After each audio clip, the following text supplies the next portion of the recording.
On Channel Elemental Factor, we've covered a ton of Terraria top 5s. Some have been pretty straightforward, some have been more controversial, and there were others that were just plain silly. I've covered a lot of different things, and today I'm going to do something I haven't done yet. This top 5 will be for those who will be looking forward to 1.3. I'll offer some tips and suggestions to hopefully make your transition smoother when you get into expert mode. Please take this information for what it's worth, and for those with expert mode experience, feel free to share your experience down below in the comments section. We'd love to hear from you. I hope some of this information is a guide to greatness for you. So with that, let's go ahead and get started at number 5.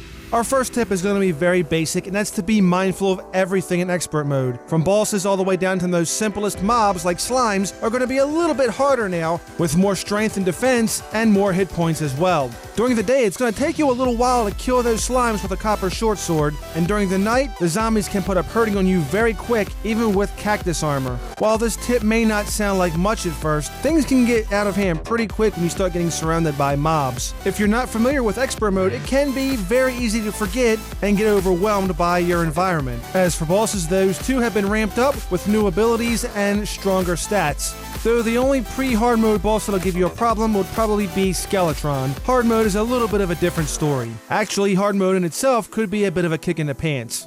Number 4. In expert mode with stronger creatures, we also see drop rates increase. For instance, instead of a 50% chance of getting a metal detector from a nymph, you now have 100% in expert mode. So this is something you definitely want to take advantage of. A lot of hard to get items can be acquired easier in expert mode because of the buff in monsters. Another great example is the slime staff. You have a 1 in 100 chance of getting one from Pinky, but in expert mode that goes to 1 in 70.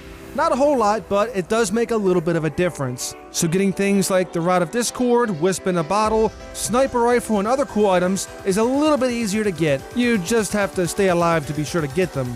Number 3. Mitigating damage is nice, but not taking damage at all is always good. So at this point, dodging is something that I always recommend, though it's easier said than done. This is something that's going to take time and patience in order to practice before you start getting really good at it. Growing up, what helped me was a genre of game called shoot-'em-ups, also known as bullet hells.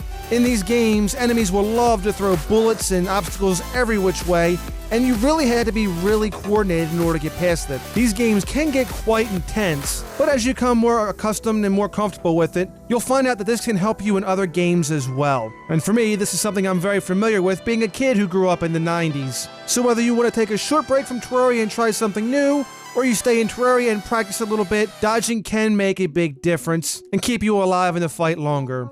Number 2. In the earlier days of Terraria, we always recommended to build arenas to fight bosses like the Eye of Cthulhu and so on. But in expert mode, this holds a little bit more true because again, you're dealing with stronger bosses with newer abilities as well. As you become more accustomed to expert mode, you may not need these, but they'll always make the job a lot easier. But don't underestimate how much of an effect that these arenas can pose. The bigger the arena, the better, but just be mindful if you're in a specific biome like the Corruption or Crimson, because if you make them too big, you can despawn the boss. And finally, for our last tip is research.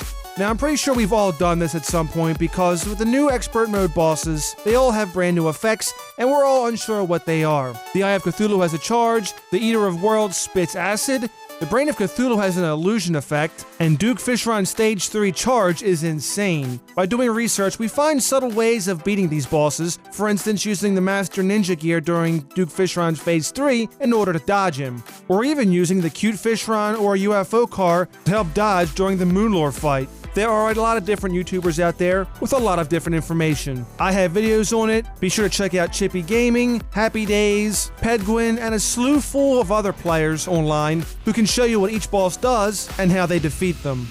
Alright everyone, that's going to pretty much wrap up our tips. I hope you find them enjoyable, especially for all those who are going to be getting in 1.3 soon. We still don't know when it's going to come out on mobile or console just yet, so I wish we had information to pass along, but we don't at this time.